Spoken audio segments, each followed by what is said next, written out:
He is the former managing director of global strategy and innovation for Procter & Gamble, so not exactly an unknown name right there. And he's going to be talking to us about what he calls Uber-Brands. We're very excited to have him here, and we're very excited for his keynote. Please welcome JP Kuehlwein.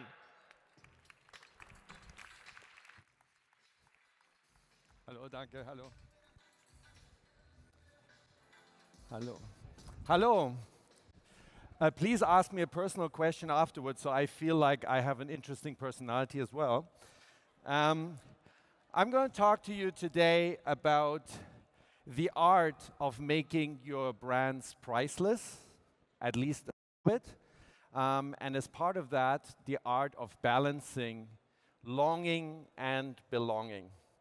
But maybe first a little bit about me. I'm JP Kuehlwein. I've worked for longer than I want to tell you in marketing at Procter & Gamble on brands like Pantene or Pampers, but also brands like Frédéric Fekkai, you might not know.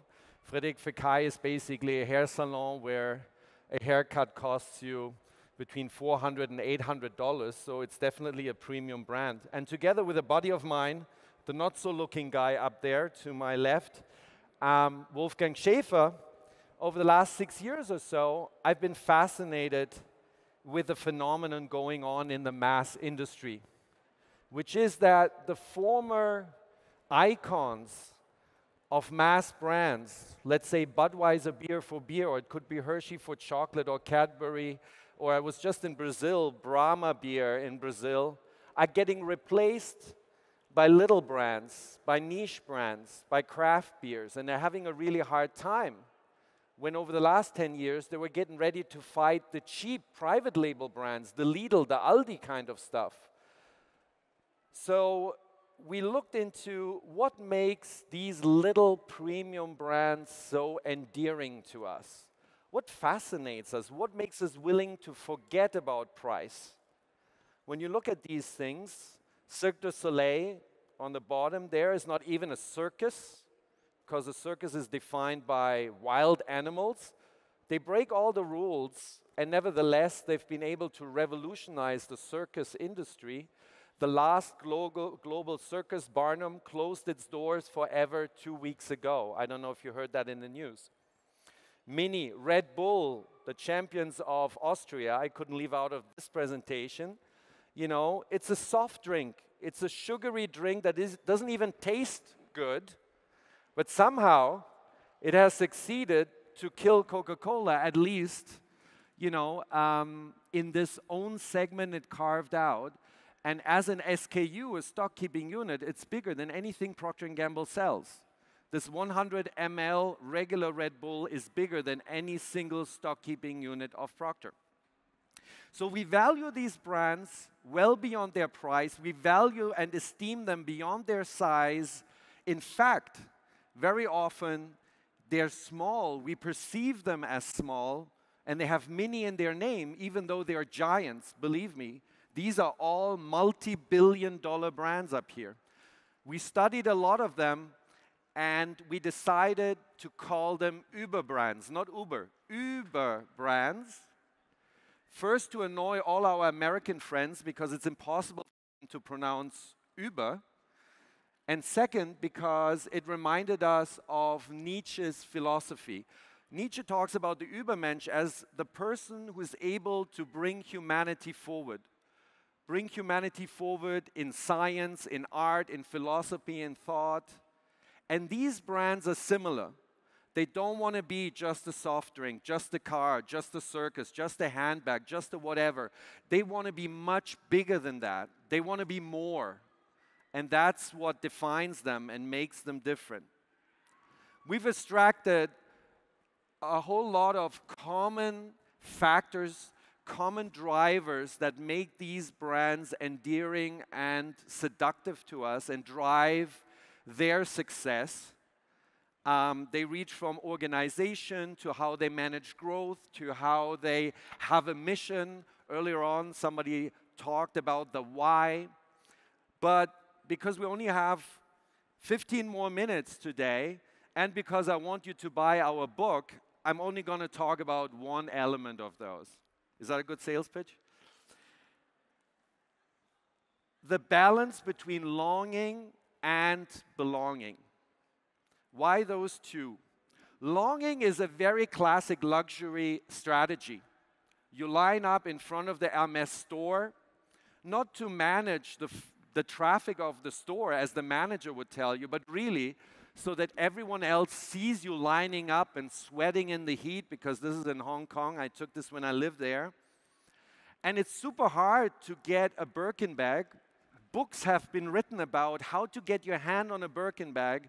If you order one, maybe in 2 years you'll get one. It won't be the color you wanted, but you'll be so glad to be allowed to spend 10,000 euros on that Birkin bag. That's exclusivity, that's longing. You can translate that to the internet. Net-a-Porter has not VIPs, they have EIPs, extremely important people. And then you have to see other people shop before it's your turn, because these people can shop exclusively. And if there are only 2 items left, you're just praying that the EIPs won't buy that item that you want before the normal people are allowed to shop. So exclusivity and longing works perfectly. We did the experiment ourselves. We have a normal book, it sells on Amazon and so on. And then we introduced a book that's not for sale. It's a nice book, it costs a lot of money to print, it has extra stories, it has secret stories, it has all the ingredients of a crafted brand. It's not for sale. We gave it to a couple of people. I have one with me tonight that I'll give to somebody. When you go online, you can go now, I don't mind, go on eBay, go even on Amazon, go even to your local bookstore. Surprisingly, I did it in Munich 2 days ago at Hugendubel. The book is for sale between 85 euros and 160 euros right now. We've never sold a single one. So exclusivity and longing works. There's a problem though. This is classic luxury, and many people say that's boring, that's just about diamonds and gold, and it's, arrogant. So many people feel belonging is what should be marketed. And they will tell you about cult and about belonging together, and that their brand does that. And a lot of good brands do that. They create a feeling of belonging. Life is Good was a brand. Who knows Life is Good? Hands up. Okay. I'm surprised actually that there are quite a few. It was a brand in America that felt just like the right brand, kind of after the Iraq War. People just had enough of that stuff. So I think they might have a revival right now. I don't need to tell you why. They just wanted to feel good. And so there was a feel-good brand with people coming together for good vibes and saving lives and life is good and so on. But somehow this brand never made it past 100 million. Now it's struggling and it's kind of flat. It's clearly missing something more. Clearly, once you are just happy and together and you have a big smile, yeah, what else is there? The longing is missing. So there's longing and belonging. We somehow need to put the two together. In the beauty business, and I've worked in the beauty business for a couple of years, you say, for every millimeter of a smile in the print ad, the price goes down by 10%. So just feel good and smiley doesn't work either. So for the last 11 minutes and 30 seconds, I'm going to talk about the balancing of inclusivity and exclusivity. And what we need to do for that is to understand the difference between the design target, the dream, and the strategic target, which are the people who actually need to buy this brand. Let's do a little exercise. You all know this person perfectly well, okay? And we'll see that you do. Is the favorite color black or red? Who says black? Hands up. All right. Is that person shaven or does he have a beard? Leather or cloth? Weapon or no weapon? Ever been in prison? Ideally, yes. So, we all know this person, even though we might not personally know any one of them. There was a technician back there who said, oh, Harley Davidson, yes. but most of us don't. It doesn't matter.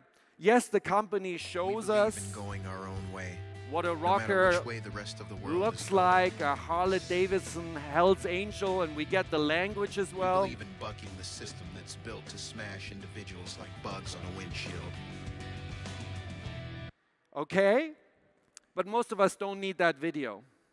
Now let me ask you another question. What does the person look like who can actually afford a 20, 30,000 euro new Harley Davidson with all the bespoke chrome features? What does that person look like? A banker, yeah, a rich person. Yeah, what do these people have in common? Yes, they have a midlife crisis in common, okay? They look like this. They don't look at all like the Hell's Angel. But Harley Davidson knows this is 90% of their turnover. This is 90% of their sales. These are people who are lawyers, who are stock traders, who are managers at Procter & Gamble. I know lots of them. They put on the tattoo just for the weekend and then they wash it off. Okay? That is the difference. They have the dream in their head and they would love to be part of that dream, but really they can't quite get there. They're only there for a couple of hours and they know they'll never be a real Hell's Angel. That's the tension that allows that brand to sell at a premium. And Red Bull is just the same, okay? I mean, Red Bull is for people who jump out of the sky, jump down a canyon, do whatever, you know, that almost kills you, or in some cases, tragically, actually does kill you, okay? And if you're not quite up to it, it's for rockers and bloggers and rappers and break dancers. But they also play with that being part and a part. At the music festival, there are all the workshops, but they're just for the musicians. Us normal people are admitted later to the festival. You all participate here, but they're the VIPs who are allowed to talk with me at dinner, and they're the other ones who are not. Everyone can talk with me, by the way, afterwards. So here also is this dream target of the people who jump out of the sky, and then they're the real people. Now, what's interesting is a very clear company strategy to bring those two together. You have the Alpha Bs, they're all around this event. They sample to you, I don't know if you noticed, but they always open the can instead of giving to you closed, so you don't take it away and forget about it. You want it right there at the moment of true need. These folks, they work 24 hours in shifts. I talked to the French team, and they told me, you know, in the morning we start out. We actually start out at discos at 3 to 5 a.m., you know, and the ER room of hospitals, because the nurses by then are pretty dead, and we sample our stuff. Then, when we hear there's a traffic jam, the alarm bell goes off, and all the minis come together, and they go around the traffic jam and sample to the truck drivers who go about nuts, okay? And then in the afternoon, they go to offices, and they go to law offices, and they go to the stock traders. This is incredible marketing. No advertising or almost none in between. The emphasis is on communicating the dream, people who jump out of the sky, and then an incredible efficiency to drive sampling. Just look in the back of this room. It works as well with modern luxury. Who knows Berluti shoes? Congratulations, you're the elite. Berluti shoes, you need to be introduced by somebody to have a real bespoke Berluti shoe, okay? And it's not just anyone, even Jeremy Imes got initiated by Peter Sellers. And there's a special way to tie this shoe. It's just not any way. You can read it on the internet to get initiated how to tie a Berluti shoe. There's no logo on that shoe, so recognizing somebody by the way they tied their shoe is a very subtle way to be part of that snobbish club of Berluti owners. Now, why would they put that on the internet? Of course, so that everyone reads it And then maybe even some people tie their shoe as if it was a Berluti shoe just to feel a little bit better, and it makes the Berluti owners feel even better that some people try. That's what we call selling the Dolce & Gabbana fragrance because you can't afford the Dolce & Gabbana outfit. Now, Berluti actually has dinners. And they have wonderful dinners. It helps that they're owned by LVMH. There's champagne flowing. And then for dessert, they don't have ice cream. They have shoe cream. And then Olga up there, third generation Berluti, she says, let's take off our shoes. I hope you have changed your socks. And let's polish them together. And they polish their shoes. And she talks about how sensual polishing the shoes is. And it needs to be Italian cloth. And then they walk out into the moonshine. It's a 3/4 moon. And they put the shoes down. And Olga says, the moon shines the shoes. The sun would bleach it. And then they go back and they have some more champagne. That's for the best customers, plus a few bloggers, vloggers, journalists, influencers, Facebookers. You got it. Of course, it takes off on the internet.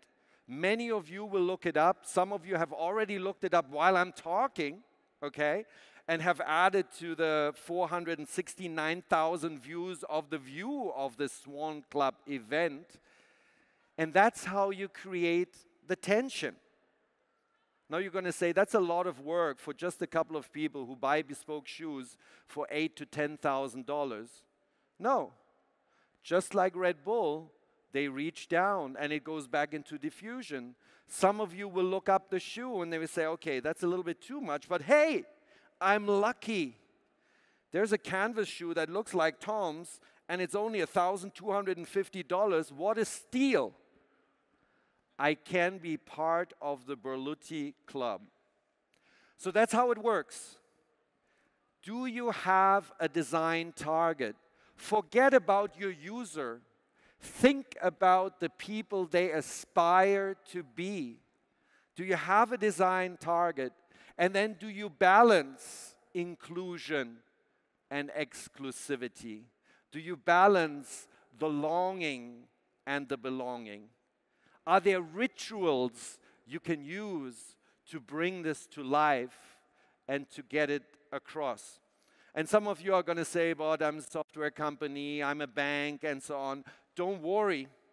Even a mustard, Senf, okay, can do this. Grey Poupon created the Society of Good Taste. You can mail in, or email in, of course, Snapchat in, the ideal sandwich, and then they decide whether you're worthy to be admitted to the Society of Good Taste. This is a $2.50, yeah, 199 euro Senf, okay?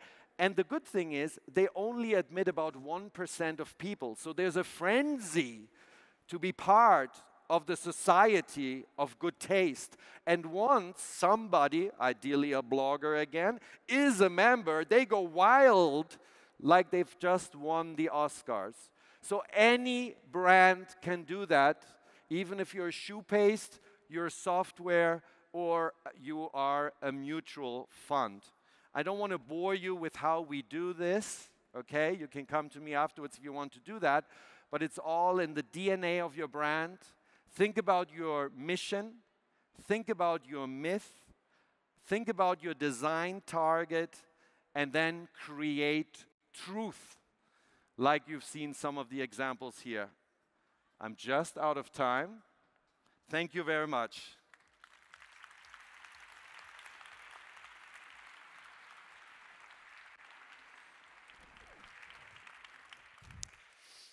GP Kuehlwein just out of time, but he told me earlier that he is a big fan of Q&A. So yes, absolutely. Let's see our there we go. Our audience is also a big fan of Q&A. At least in this case, there's another one lined up right there. I figure I go for the first question. Can I have that book? Of course. Of course you can have it on Amazon. It's not that easy. Come on.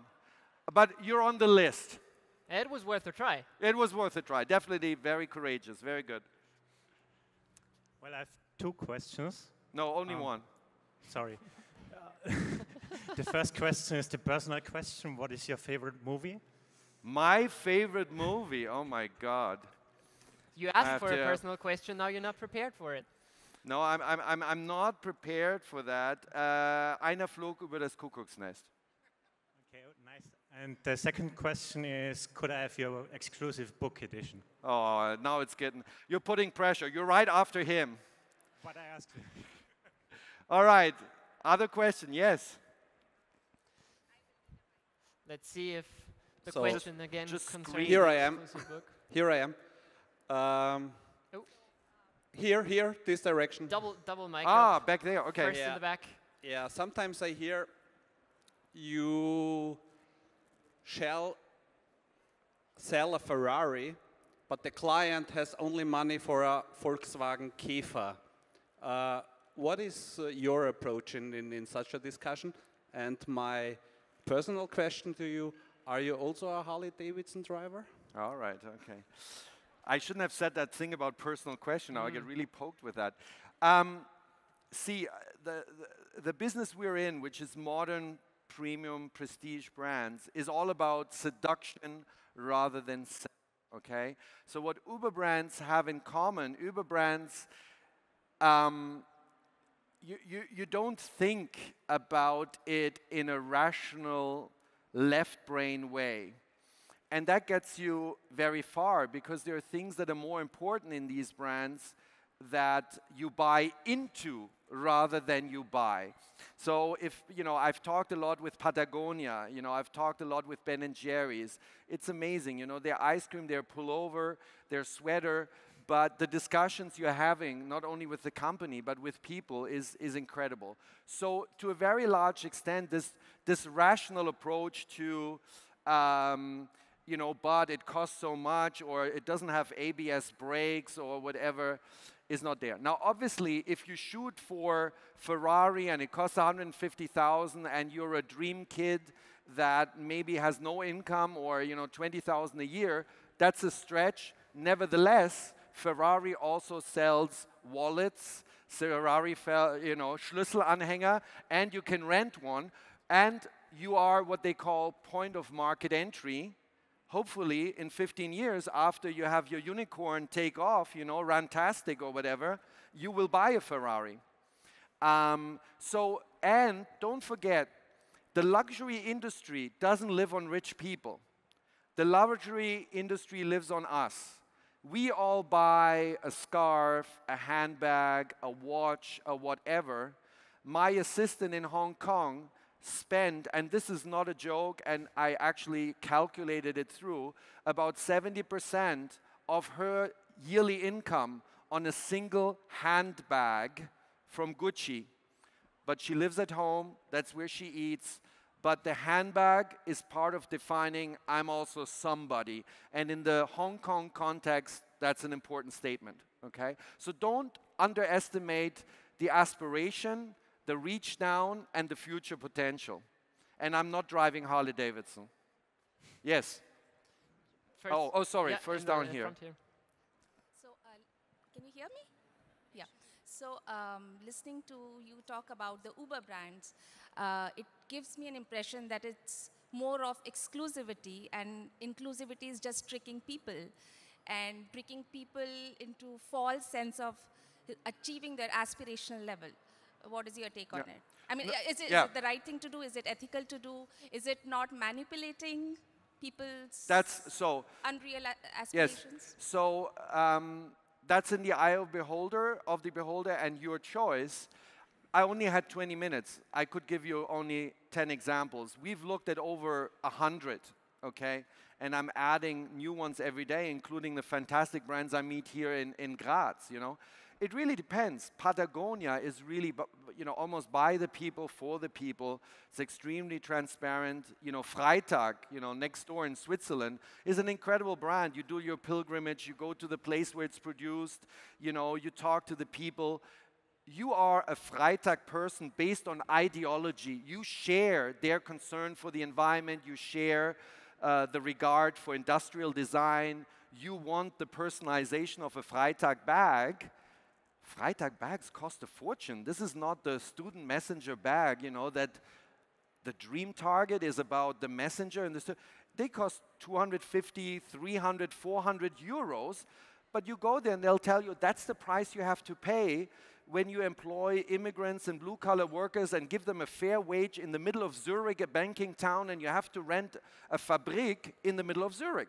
So it can be the snobism of look at my golden watch, or it can be that's the price it takes to treat our people fairly. It doesn't have to be cheating, and cheating is in the eye of the beholder, So Uber brands thrive on transparency.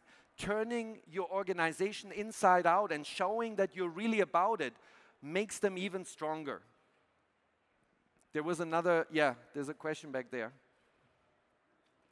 Strong brands introduce or develop rituals. I totally agree on this one. But you said even a bank could do this. How could a bank or an assurance company possibly introduce rituals? Yes.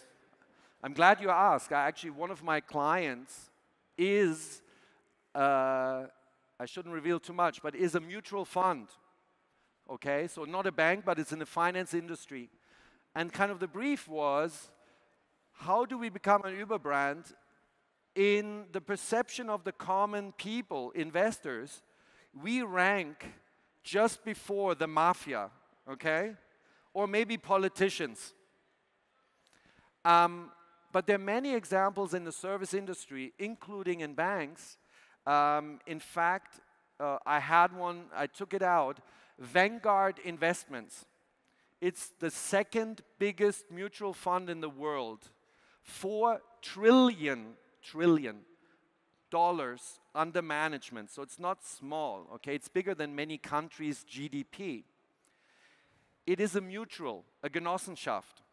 It was founded by Jack Bogle in the spirit of everyone else screws the investors, they extract maximum fees, they reply and are guided by shareholder values to shareholders of their company, not their investors. We're going to turn this around. We're going to be owned by our investors. We're not going to be in New York. We're going to be in rural Pennsylvania. We're going to pay normal wages, not some $1 billion salaries to our managers. There will be no commissions, etc., etc. They are an Uber brand in the finance sector. And I've even got business-to-business locomotive brand examples, etc. There really is no excuse to not be an Uber brand. We've got examples of toilet paper, €2 a roll, Portuguese firm, 150 years old, but people love their toilet paper. Other questions? No? I think that was the perfect. defining statement. And with toilet paper. With €2 a roll toilet paper, we close not only your session, but we close for today. Thank you very much for being here. We'll see you right back. JP Kuehlwein.